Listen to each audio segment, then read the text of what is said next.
waaw mais Amina. Khalil. su doon nekkee. Félicitations.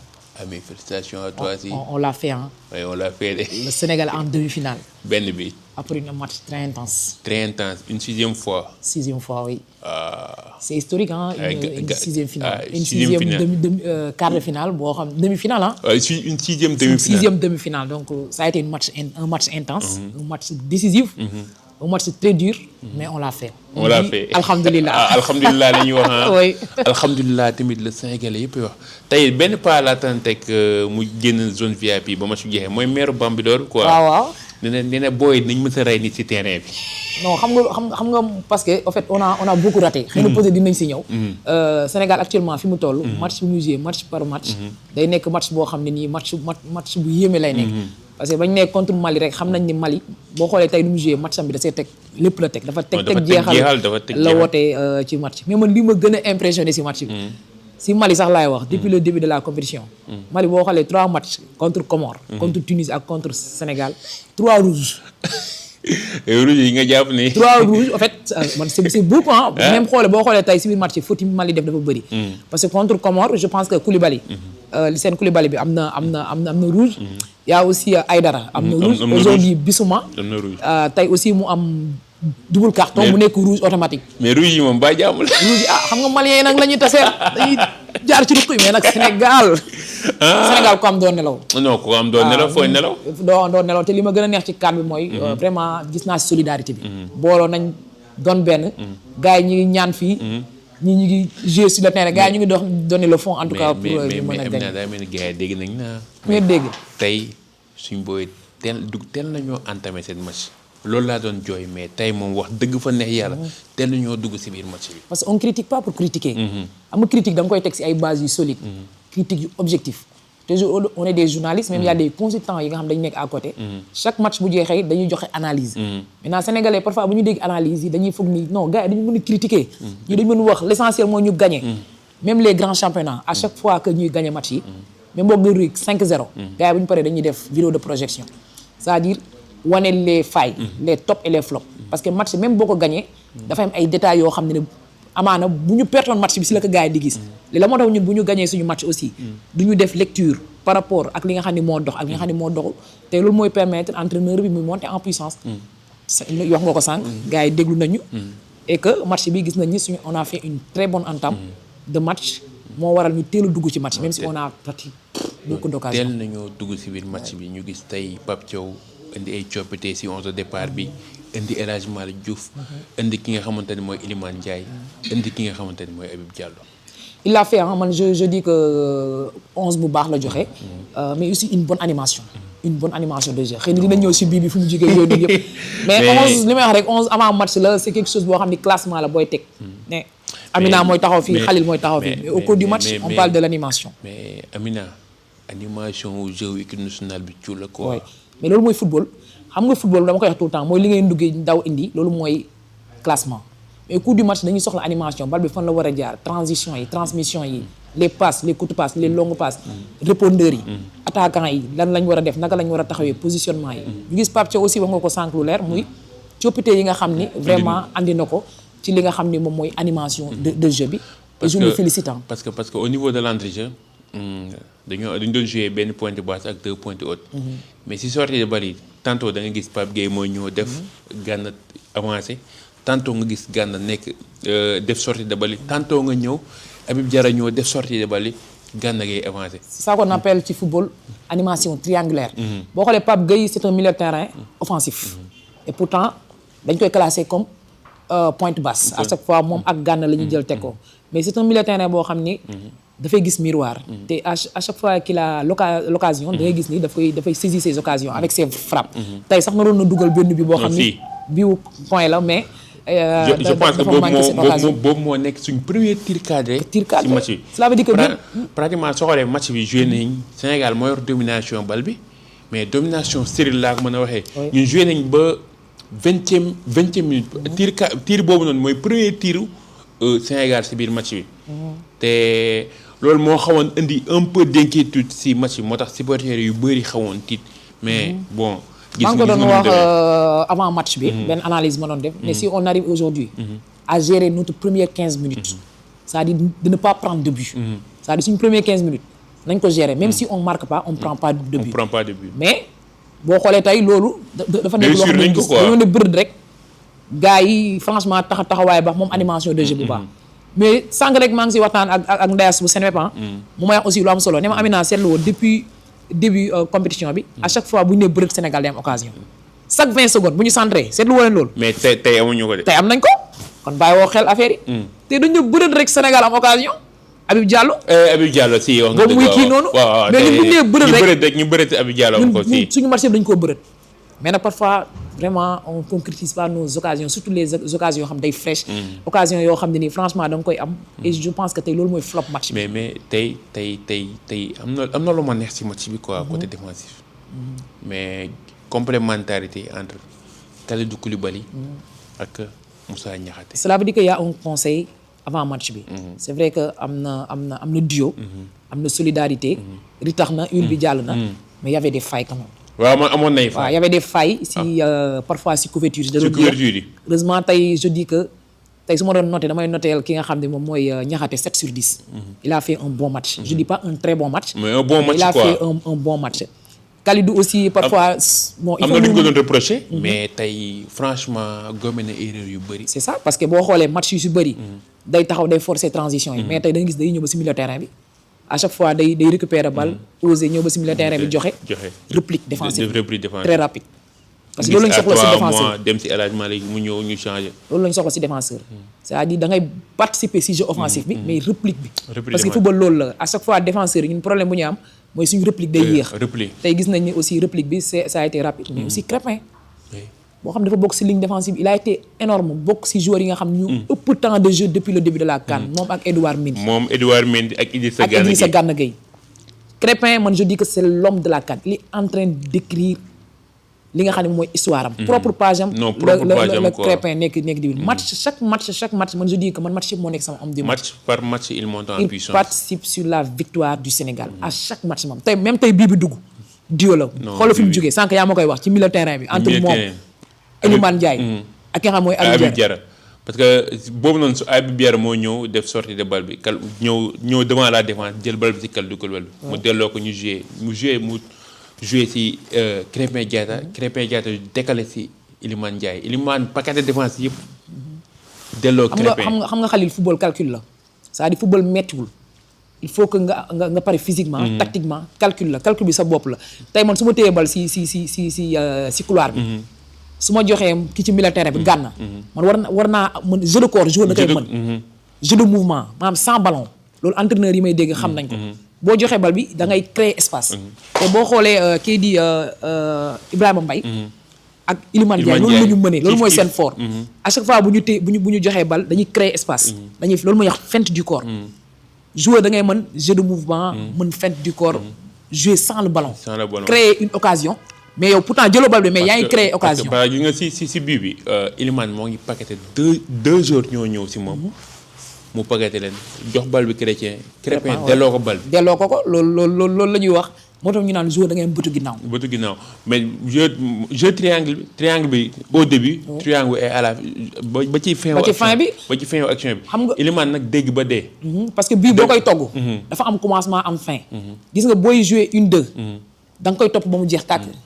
Iliman moom moo créé biom te moo ko dugal boo xoolee foofu la xaw a uute ak jeu tuuti Ismaïla Sarr parce que Ismaïla Sarr tout le temps dafay jouer si ligne verticale bi te day bëgg taxaw c'est-à-dire bu téyewul bal pour centrer rek moom day bëgg taxaw xaafati un homme de couloir tu dois créer une situation c'est-à-dire même sans le ballon da nga war a créer occasion moom ngay créer da lay permettre tey ki ngay jox bal bi soit da la koy delloo soit da ngay tax défenseur yi si moom da nga leen di fent maanaam xalaat gars yi dañ leen di xaar fële nga mën a yóbbu bal bi feneen loolu jeu de calcul la xam nga keroog ñoo ngi koy wax veille avant match bi ñoo ngi koy wax ne ma ne la Iliman Ndiaye joueur boo xamante ne dañ koy soxla contre Mali bien sûr parce que dafa mën a déstabiliser bloc adverse tey boo xoolee xaw na sonal défense Mali bi Pape Thiaw il a bien fait que mu départ loo ko déjà c'est un jeune la da koy gën a may confiance mooy xale yi da nga leen di may confiance mais li ma gën a neex tey ci changement bi Ibrahima Mbaye am na temps de jeu. dugg na même bu dee am na ñoo xam ne nañ xaw na passer à côté. man je dis que il a fait un bon match. parce que boo xoolee deuxième mi-temps bi. entraîneur Mali bi dafa jàng Ibrahima Mbaye. si deuxième mi-temps bi ba mu duggee 3 joueurs ñoo taxaw ci elam moo tax parfois pour mu téye fa bal dañ koy fàtt. côté bi côté yëpp dañ koy fàtt. mais loolu atul la si beneen côté bi loolu atul la parce que loolu boo amee genre yu mel noonu da ngay déstabiliser. bloc adversaire parce que. très bien bu ñëwee 3 bu ñëwee si Ibrahima Mbaye day am ne infériorité numérique. c'est ça ci côté da ngay kon infériorité boobu noonu. da ngay basculer da ngay basculer. mais yooyu nag faa ñu mën ko faa ñu xool nan la ñuy def ba exploiter genre man on a gagné le match. mais je ne suis pas trop satisfait sur le contenu du jeu. on doit être beaucoup efficace avec beaucoup de réalisme si but. mais Amina est-ce que xam nga ñaata tir cadré lañu am. ak ñaata occasion la équipe bi procuré. là je dis félicitations gardien Mali bi. il a fait un match énorme te match bu jeexoon amaana 0-0 fekk match de poule la. moom mooy nekk homme du match. homme du match comme dafa am critère et que Iliman Ndiaye il a participé sur la victoire du Sénégal. même bu nekkee dafa génn boo xoolee sur à 70 minutes yooyu noonu. moom la ñu jox homme du match mais bu nekkoon match de poule la. mu jeexee 0-0. gardien Mali bi moom la ñuy désigner mu nekk homme du match. beaucoup arrêt décisif yu bëri la génne bu dul woon moom 5-0 la ñuy yenn ki nga xam ne moom mooy Mali mais je pense qu'on doit même bu dee raté na ñetti occasion yi tey aujourd'hui boo xoolee partie 6. bal boobu muy raté. c'est vrai que dafa am blessure man je dis que est-ce que ba mu jàkkaarloowee gardien bi sax bëti xawul flou parce que boobu il avait Chérif Ndiaye. même bu dee mënu ko dugal na pas Chérif wala mu dem ba ci même gardien boo xoolee dafa génn. la connexion médinoise bi foofu. dafa waroon jàll c'est-à-dire moom ba mu xuusee dem. gardien bi dafa muus dafa génn. te gardien de but à chaque fois bu génnee dafay réduire temps yi mais foofu da ngay dem bu doon attaquant la. da ngay dem ba jege ko. ñaar mooy am. nga fexe ko teggi day laal sa tànk nga am penalty wala soit même bu contrôlé woon benn day tax ñu suñu joueurs yi ñëw nañ mu génnee retrait. bu defoon arrêt rek. day rey góol bi. léegi nag da ko bu ñëwoon def contrôle def arrêt teg. day rey góol bi. l'essentiel on a gagné. mais je pense que on a des erreurs à corriger. on a gagné mais bu ñu gisee ay failles ci match. waay faa ñu tirer ci enseignement faa ñu si tirer ci enseignement parce que moom mooy tax ñu projeté wu ci benn match bi nga xamante ne moo ñu xaar. et li may wax aussi si toujours si match bi man je dis que Pape il a fait un très bon coaching un bon coaching. mais Gana Gueye dafa sonn. Gana Gueye boo xoolee depuis début compétition bi. moo nekk milieu terrain bu ëpp. temps de jeu milieu terrain bu ëpp. match yëpp la joué tey boo xoolee premier mi-temps bu gars yi amee seetlu tuuti. waxuma ko pour critiquer mais bu gars yi amee seetlu tuuti. il a fait une bonne première période. mais deuxième mi-temps bi dafa xawoon sonn même boo ko passé bal sax ndeysaan. bu bëgg sa xuus. day bëgg joxe surtout bañ joué ba ay 70e minutes. da nga koy génne foofu da ngay gis ni carrément commencé na épuisé physiquement. da ngay xam ni Gana mi mais genre match yu mel noonu. da nga koy rocci. da nga koy génne. da nga koy soxla si demi-finale bi pour mu gën a am fraîcheur. xanaa xamoo man mii. maa ko sañoo de mais même bu doon man la nii 70e minutes. damay génne Sadio dugal booy Cheikh Tidiane Sabaly. mu indi beneen fraîcheur. moo indi beneen fraîcheur. ci kaw parce que bu gars yi demee fàtt Ibrahima Mbaye boobu noonu. côté bële Sabaly c'est un joueur capable d'éliminer, c'est un joueur capable de créer la situation, c'est un joueur capable de dribbler et il pourra faire la situation. mais man bu doon ma la Sadio ak Gana dama leen di réserver. xam nga ni Ibrahima Mbaye moo tax temps yi Sénégalais yi xaw a fàtte Cheikh Tidiane Sabaly. dañuy jëlee. gars yi dañuy jëlee de. nii lañ defoon mais gis nga Sabaly boo ko amee ci benn côté en deuxième mi-temps. am Ibrahima Mbaye benn côté bi. défensement bi dañuy am problème. loolu tu as 2 hommes de couloir très rapides. parce que da ngay basculer côté gauche da ngay jouer côté gauche ba mu neex. basculer côté droite moo tax après gars yi ñu dem ba.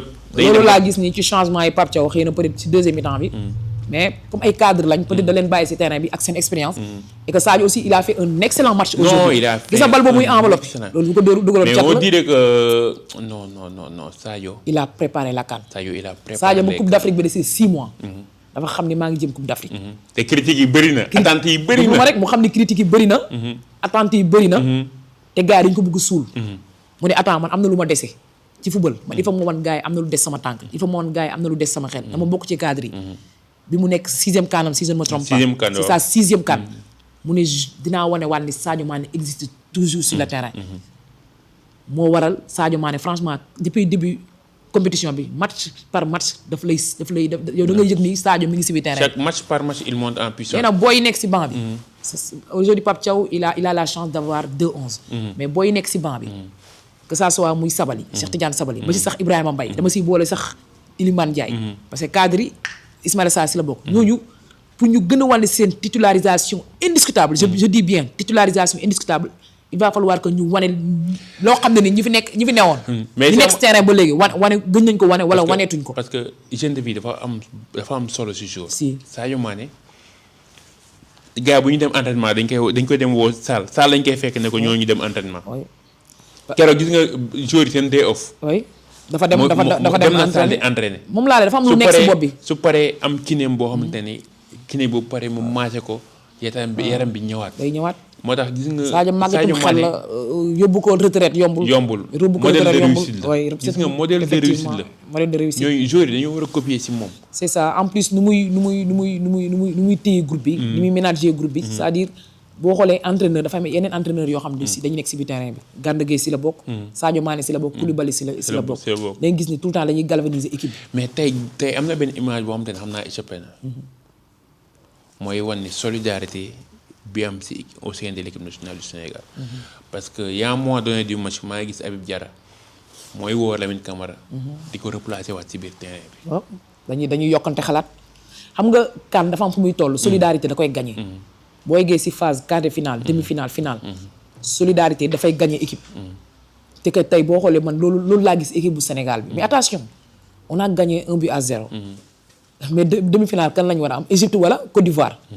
et man je dis que. am Égypte de bi gars yi naan Égypte suñu. bête noire la ñu ñooy bête noire Égypte mais nag Amina foofu laa bëgg ñu. taxaw fa de. ñun fekkee dañoo objectif fu ñu am mooy dem jëli suñu deuxième étoile. amuñu benn équipe boo xamante ne dañ ko war a xalaat. wala di ko sóoraale. c'est ça moo tax Sénégal maam qualité joueur yi nga am profondeur de banc bi nga am. xoolal amul benn joueur boo xamante ne amul benn équipe boo xamante ne yow war nga koo sóoraale. war nga ko sóoraale c'est vrai. xam nga boo gisee ma ne la Côte d'Ivoire entre Côte d'Ivoire lañu war a am wala Égypte. Côte d'Ivoire ils ont une très belle équipe. boo seetaanee seen match contre le Cameroun. équipe la boo xam ne ni milieu bi box to box la. te bu amee Sénégal aussi. dina nekk benn pression pour le Sénégal parce que Cameroun Côte d'Ivoire dafa gagné. Sénégal 4 bi passé en huitième de finale. huitième de finale par série quoi. par série ah waaw par série. par série la ko gagné mu nekkoon match bu intense nekkoon match bu metti donc tey nga am Égypte. je pense que mooy gën a xaw a tane parce que Égypte ñun bête noire Égypte lañ. waaw Égypte léegi mu def 3 ans wala 4 ans à chaque fois bu ñu tasee moom dañ koy dóor. donc ragaluñ si kenn nag. man su ma amee Égypte moo gën a. mais tey noonu ndax nga gisee ñi nga xamante ne mooy les remplaçants l'entrée en jeu de Pathé Ciss te Pathé Ciss wane ni carrément dafa bokk ci fomi te mën na bousculer hiérarchie milieu de terrain. c'était son match. aujourd'hui c'était son match parce que je pense que li tax kii di Pape Thiaw gën ko dugal. Pape Gueye dafa am zone boobu mu am man je pense que c'était évitable. et ci loolu laay dellu si Sénégal boo xoolee je pense que suñu 3 joueurs dañu am carton jaune. te daf ñuy xaw a porter préjudice si suñu match bi ñu jëm. Pape Gueye il est indispensable actuellement. si milieu de terrain bi. donc xam naa loolu moo tax Pape Thiaw génnee ko pour dugal ki nga xam ne mooy Pathé Ciss. et Pathé Ciss match bi aussi fi mu tolloon. milieu de terrain dafa serré woon. soo xoolee Maliens yi bu ñu doon def seen sorte de balle yëpp après ñoom si couloir lañ koy jaarale. parce que milieu de terrain à chaque fois. Gana day récupérer. Pape Gueye day récupérer balle moo tax lu ci bëri ci couloir bi lañ doon jaarale balle bi. maintenant pour mu indi Pathé Ciss en deuxième mi-temps ci milieu terrain bi c'était que pour que ñu mën a ray match bi si milieu bi. parce que Pathé loo ko mën a moom xëy na peut-être sur le jeu offensif il n'est pas trop bon. non mais à chaque fois si récupération. il est fort en récupération. non il est fort en récupération parce que boo en Liga. moom mooy deuxième meilleur milieu de récupération. waaw c'est ça derrière Pedri. parfait. tu boo xoolee ci statistiques yi moom mooy bokk na ci top 5 des 5 meilleurs. parce que day wuyoo gis nga dans les 5 grands championnats. le jeu box to box boobu ñuy wax ci milieu terrain bi. moom loolu lay wuyoo. miroir boobu lay andi ci match. day xeex day nangu day damay gis gars yu bëri ñu naan Pathé bon. juste il n'est pas trop technique offensivement. ouais c'est normal gis nga milieu terrain yi. pourtant Pathé offensivement il est bon. parce que non man côté boobu du ma si d'accord ak yow parce que la moo tax nga ni doo ci d'accord ak man. Pathé milieu box to box sentinelle la c'est un vrai sentinelle. sentinelle mooy boo xam ni. day récupérer joxe. loolu lañ koy soxlaa récupérer joxe mais il n'est pas trop technique Pathé. moo tax moom lu bëri zone dafa boo xoolee dafa xaw a limité Pathé du sax forcer lu mënul. c'est rare nga gis ko muy jéem di doute wala muy dugg ci leneen. à chaque fois bu téyee bal day joxe lii laaj xam nga football. moom gis nga moom à 3 mois te si kanam la jëm. c'est ça parce que football à 3 mois si kanam la jëm. ligne bu nekk gis nga dafa am liggéey buñ lay laaj pour nga def ko. léegi nag moo talante la football moo talante la. am nga milieu terrain yi dañoo bëri te wute di nga gis milieu terrain yoo xam te ne dañuy am nañ technicité boo xam te ne par exemple éliminer sa vis-à-vis. facilement am facilité d'élimination. peut-être côté boobu noonu. nga comparer ko yeneen joueurs yi mais bon techniquement boo xoolee moom il peut alterner jeu court alterner jeu long. loolu dañ koy soxla si militaire mais gis nga Lamine Camara keroog ñoo ngi ko doon dal parce que dañoo xam du nekk si moom. mais gis nga tey ba mu ñëwee def na prestation bu moyen. mën na lu ëpp lii mën na lu ëpp xam nga ko bu baax. mën na lu ëpp lii man Lamine Camara ba muy nekk génération foot laa ko doon seetaan. ñun parfois du ñu toog di wax joueur lii wala joueur la pour critiquer ko parce que dama xam li nekk ci Lamine Camara xam li nekk ci Pape Matar Sarr. xam ni ñii bu ñu foowulee. mën nañ lu ëpp lii Lamine Camara aujourd'hui tey match bi mu def. depuis début compétition ba tey man je dis que bii mooy match bi gën a baax bi Lamine Camara def. te naroon na fa dugal bii. il peut faire plus. loolu muy dugal noonu loolu biom la. parce que Lamine Camara dafa am force de frappe. physiquement dafa baax. mais parfois je dis que lacune yi muy am yëpp peut-être problème hygiène de vie la. blessure yi muy am. blessure bu bëri day wàññi joueur. bu tey nga am blessure am na yenn yoo xam ne c'est psychologique quoi. parce que blessure bu bëri gis nga boo joueur boo blessé. psychologiquement wàññi na 15%. psychologue yi xam nañ li may wax jour bu blessé. psychologiquement am na lu mu wàññi si yow. nga boole ko ak di blessé waat. boo xoolee daroon na fi Ismaïla Sarr temps yi toppee di blessé après lan la dem def dafa dem ut coach personnel. coach individuel boo xam ne moo ko doon yor. des travail devant les buts coach boo xam ne moo ko doon andiwaat. et que Lamine Camara tey loolu la soxla. peut-être parce que c'est un joueur professionnel dañuy am entourage dañuy am aussi staff technique mais il va falloir aussi mu ut benn coach professionnel benn coach individuel par rapport à son jeu. par rapport ak poste lu muy jouer ak lan la war a mën a. andi waxuma le personnel rek mais psychologue. surtout ça mais. Pape Matar Sarr Lamine Camara Ismaïla Sarr. ñooñu dañoo soxla psychologue boo xam te ni. mais li des si CAN bi da leen indiwaat quoi. pour li des si CAN bi on doit jouer 2 matchs décisifs la demi-finale et la finale. gëwuma Pape Matar ak Ismaïla ñu joué waat. waaw gëwuma ko de. mais tey am na koo fàtte de. ci prestation individuelle de. Iliman Ndiaye wala. non ban Iliman. El Hadj Malick Diouf. oui El Hadj Malick Diouf il a été énorme. tey nag dafa wan ni carrément Jackson. oui place bi moom moo ko de. Jacobs. mais bokkuñu style de jeu. offensivement il est bon te défensivement tey li ma ci gën a neex. tey dafa répondre présent défensivement. parce que dafa tey moom tamit xëy na peut-être woo nañu ko conseil réplique défensive yu gaaw la doon def. tey il jouait comme un vrai piston. non tey te li ma ci gën a neex. il jouait comme ba pare dafa am benn entente de jeu moom ak. Sadio Mané bu yéegee da moom Sadio Mané da koy xajal. tey libérer espace bi dugg intérieur. Sadio Mané da koy xajal loolu mooy football. parce que gis nga un piston offensif. dafay soxla espace c'est comme Crépin Diatta. Crépin Diatta loolu mooy problème am moom bu bokkee ak Ismaïla Sarr. parce que Ismaïla Sarr du ko bëgg xajal. Ismaïla Sarr day bëgg Crépin dribbler benn ñëw ba si milieu terrain bi. gis nga piston bu ñëwee ba si milieu terrain bi. yow da nga am dégg-dégg. moom bu nekkee dafa bëgg xuus. da nga koy xajal dugg si entrejeu bi boo duggee si entrejeu bi may ko mu jàll après nga ñëw nga jox. complémentarité boobu moom entre Crépin Diatta ak Iliman Ndiaye. ak Iliman Ndiaye moo tax suñu fekkee côté droite bi la pour ñu son défenseur boobu noonu day yomb bu dee côté gauche bi Sadio Mané ak El Hadj Malick gis naa ci benn complémentarité boo xam te ne gëj naa koo gis diggante. parce que Iliman Saliou Ciss ak Sadio Mané boo xoolee ba ñuy jël CAN bi. connexion bu amoon entre Saliou Ciss ak Sadio Mané pratiquement moo ñu jox satisfaction moom moo. c'est la même chose aujourd'hui moom ak El Hadj Malick Diouf xam nga sànq yaa ngi wax lu am solo. gis nga Iliman Ndiaye. peut-être foofu la gën a mënee yenn attaquants yi. dafa am jeu de corps am jeu de mouvement.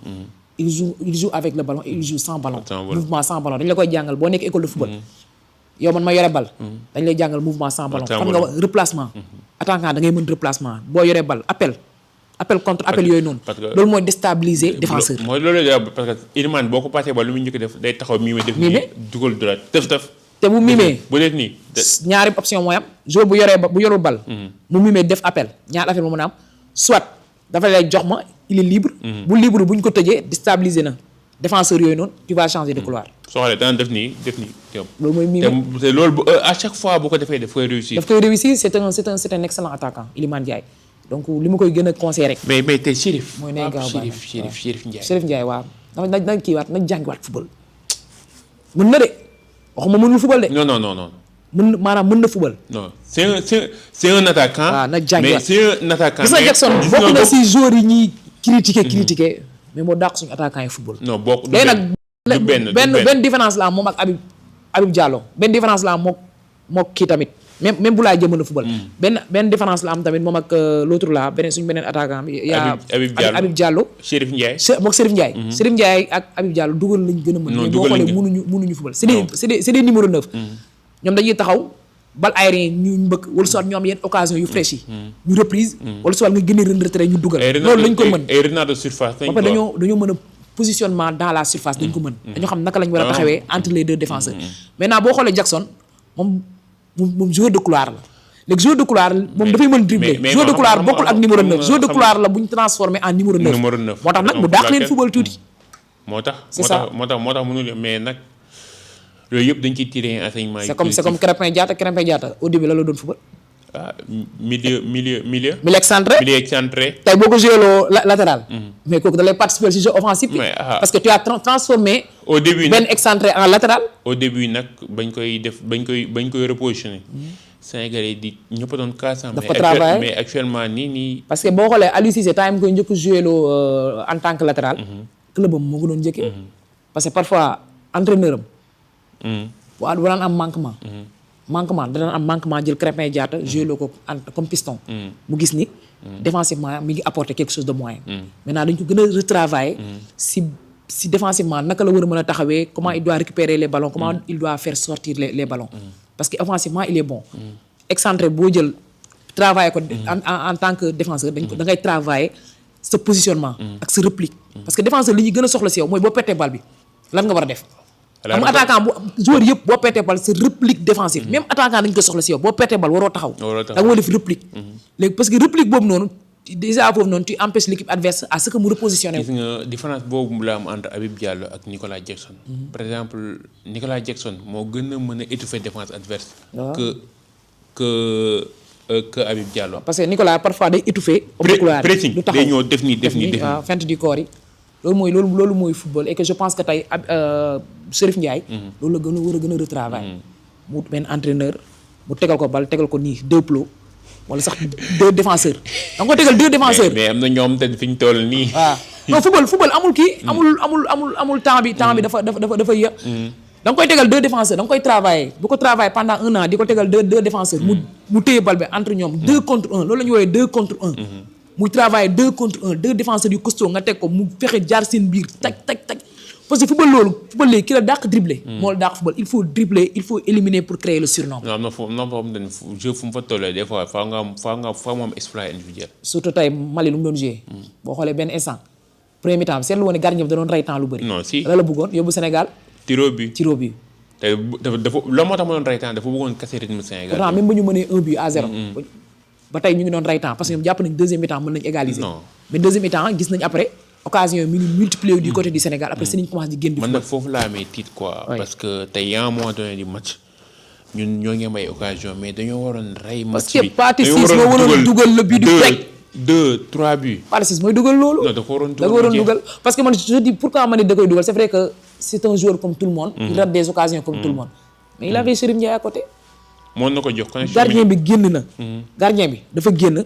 réduire na kaay mais Chérif Ndiaye il était devant lui na ko jox si wala soit bu ko mënul jox bu mu ko dóor si kaw góol bi na avancé tuuti bu avancé tuuti. day jéem a teggi bu defoon arrêt rek. waaw bu defoon arrêt rek rey na góol. waaw mais bu defoon arrêt day gën a gis Chérif parce que Chérif Ndiaye day excessif. foofu nga may wuyu see su ma nee dafa xaw a technique bi dafa xaw a des. comprendre nga loolu lacune technique la loolu la ñuy wax lacune technique parce que man su ma doon entraîneur nii. man du ma nangu yenn joueur di rater yenn occasion yi parce que dinaa la woo ma ne la qu'est-ce que tu avais dans ta tête moment bi ngay raté occasion qu'est-ce que tu avais dans ta tête. mais maintenant loolu faa nga am instinct buteur dëgg. c'est ça qu'on appelle une lucidité. lucidité devant les camps loolu nañ naan lucidité gis nga keroog Ibrahima Mbaye bal bi muy dugal. daa def recul frein la def. 2 secondes. 2 secondes parce que bàyyi na xel man sama coach temps yi ma daan football dafa may naan Amina milieu terrain ak man milieu terrain laa daan joué. moo tax milieu terrain joueur. nga mënul dëmm da ngay am bëtu ginnaaw côté bi yëpp. yow bu ñu la passé bal. war nga mën a xam fan nga koy joxe bu ñu la passé bal war nga xam ndax nit a ngi sa ginnaaw te gisoo ko. loolu la ñuy wax del protéger nii sa loxo. loolu la ñuy wax naan da nga war a jël information. jël information da nga war a informer parce que yow war nga sa fii war na xool sa fii war na xool sa fii war na xool. jour bu ñu la passé bal taj war nga xam balaa bal bi tegu sa tànk war nga xam kan nga war a mën a passe. war nga xam ndax nit a ngi sa ginnaaw.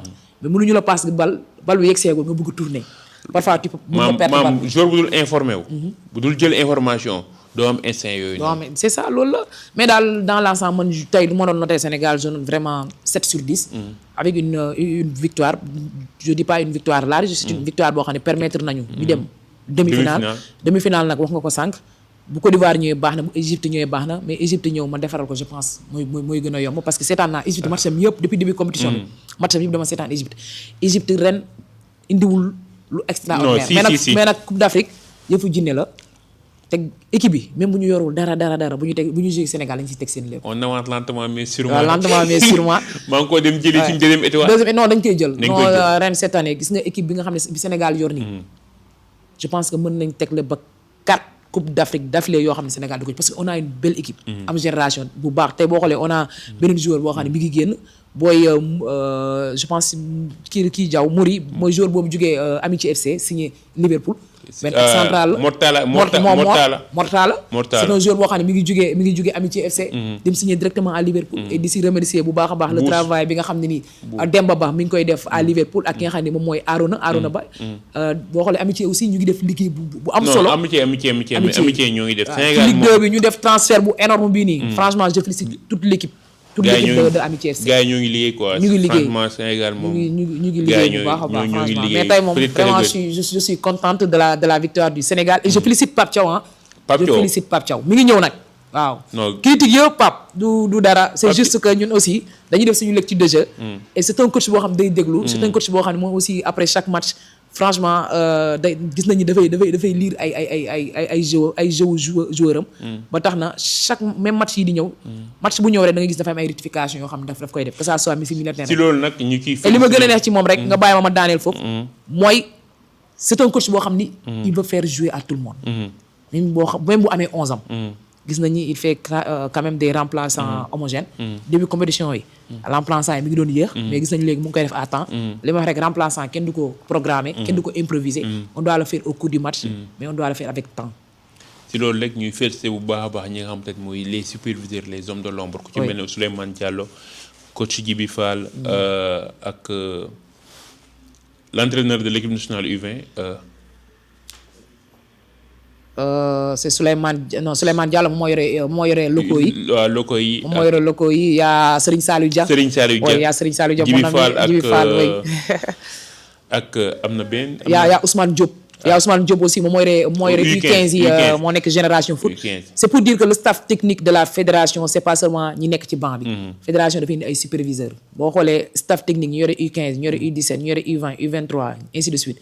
ñëpp chaque compétition fédération dafa leen di déplacer. ñu ñëw toog parce que kii toog ci tribune bi aussi di gis day bu match bi jeex aussi Pape Thiaw day toog ak ñoom waxtaan ak ñoom yaa Bassoiré Diaby aussi ak Bassoiré Diaby moom laa fàtte woon c'est des entraîneurs yoo xam ne chaque après match dafay am li nga xam ne la ñuy wax débat technique avec les techniciens ñuy indi les top les flop xool lan lañ mën a réaménager li nga xam ne moom mooy def rapport ak naka lañ mën a indee lu bees coppating pour que match yi ñu koy mën di gagner si gagner bu rafet donc di ñaan rek suñu match bii di ñëw incha allah rabi suñu attaquant yi nañ gën a dugal. manque du réalisme mais quand même je pense que la victoire qui compte beaucoup. mais Mayim na kontaan naa waaye. maa la gën a kontaan di la wax merci beaucoup di jaajëfal bu baax a baax waa Sénégal 7. looy tàggatoo gars yi. waaw Sénégal 7 maa ngi leen di remercier bu baax a baax di wax gars yi nii la rek nañu booloo ñun ñëpp nekk benn. fi ñu ko jàpp foofu la. et que ndam li moom dañ ko war a jël incha allah yóbbu ko Sénégal nañ dem match par match même bu dee y a des lacunes. parfois yenn yi dañuy baal yenn lacunes yi mais critique yi ñuy def yëpp c'est pour que Sénégal jël coupe bi on critique pas pour critiquer mais on critique en tout cas pour teg ko ci base yu leer critique objectif rek le journaliste yi nekk fii di def. ndam li génnul gaal gi si gaal gi lañ koy teg. waaw mu dem jël Diop Sangomar mu dem jël Diop Sangomar merci beaucoup merci à vous. maa ngi ko jëli ndam li. waaw Amina maa ngi lay jaajëfal bu baax a baax kontaan naa trop. merci ak ñi lay suivre tamit kontaan nañ si analyse yu pertinente yi nga xamante ni yaa ngi koy def. merci beaucoup man aussi maa ngi lay jaajëfal bu baax si liggéey bu rafet bi ngay def. di wax ni je suis là et je suis disponible. à chaque fois boo ko soxlaa muy analyse technique tactique xamuñu lu bëri ci football. mais dinañ si indi tuuti li nga xam ni jot nañ ko jàng ci football pour tegal ko ñi nga xam ne ñu ngi seetaan ñoom aussi ñu wax ni rek lépp lu ñu fi wax xëy na peut-être mu jaarul yoon rek jumte bi la lu ñu fi wax mu jaar yoon rek suñu borom la di leen remercier bu baax a baax merci. jaajëf di nuyu bu baax a baax ñi nga xamante ne ñoo doon suivre émission bi di nuyu l'homme de l'ombre Dieye Samb bi nga xamante ne moo nekk si ginnaaw caméraman bi ci ginnaaw caméra bi son bi bu baaxee moom la. Dieye Samba ñu ngi koy nuyu bu baax a baax. image yi bu baaxee moom la technicien yi gars yi dañ leen di fàtte dañ leen di parfois fàtte. man bokk na si ñi ma gën man technicien gi laa gën a respecté que journaliste. waaw mooy def liggéey bu am solo. tey ci su ma kan yoroon bi quoi. sama télé bu mag a mag. damay fay technicien 1 million di fay journaliste 150. non technicien yi ñooy lépp ñooy def liggéey bépp. gars yi dañ leen di fàtte de. non de gars yi leen di dañ fàtte leen jàppale bu baax Dieye, les techniciens. l'homme de l'ombre yaa fi ne merci kenn du yow. jaajëf merci Khalil. jaajëf Amina merci beaucoup kontaan nañ. maa la gën a kontaan merci.